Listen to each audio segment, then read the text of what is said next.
So I just got back from finally seeing. Sorry it took so long, but I was waiting for another family member because me and the person were supposed to go and see the movie together.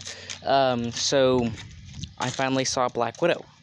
I mean, you could probably tell that from the background. But I absolutely loved it. The choreography and how the scenes were shot was really nice. There was a lot more comedy in the movie than I would have ever expected, which was a nice change of pace, but I wasn't quite expecting it, so it threw me off just a wee bit. But it was nice. It was funny. I do get that Black Widow's father would have a little more comedy scenes, but I wasn't expecting her to have so much. But I guess she was sort of acting like that in Avengers Endgame. I don't know. But I enjoyed it. I thoroughly enjoyed the movie. The action was great. The family dynamic with all the family members was amazing. I do like this, the other things. They shot, the whole movie was centered around the Red Room and, the Red Room, family dynamics. Sorry about the dog in the background. Red Room, family dynamics. What else is there? Shoot, there's like one other thing. And the mission that Clint and Natasha went on, which, spoilers, but I'm not going to put spoilers on this video because it's been a couple of weeks, and everyone's already talked about it, so, I don't like this new Taskmaster. The story was fine. I like the stuff with the daughter being scarred, and so, she's essentially the, most advanced widow out there, and the father is complete and utter evil man. That was good, but why with Taskmaster? I know Taskmaster doesn't have much of a story, but he shouldn't have to, and it should be a he. Once again, I'm not against it being a female.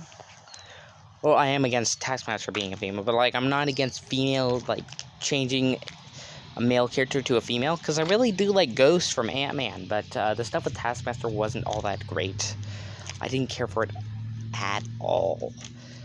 In the end credits, the end credit stinger, we get some more stuff with the person who took U.S. Agent away, and her getting Yelena. Now, I do 100% know this is the Thunderbolts that is being built up. I had predicted that the Thunderbolts would be this because Yelena is part of the Thunderbolts in the comics. Same with Punisher, who will be appearing in Armor Wars, at least from what I can understand. And Daredevil, who will be appearing in both She-Hulk and Spider-Man 3. And then you also have U.S. Agent, who was taken.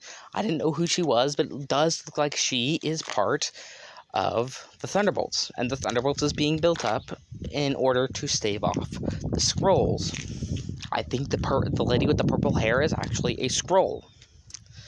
I'm not positive, but,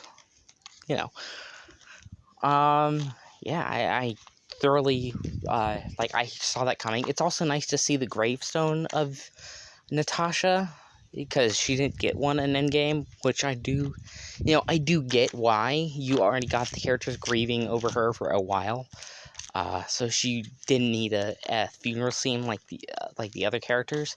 And a lot of the other stuff was building towards new projects. Most of them haven't come out, but one of them was building towards Falcon and Winter Soldier.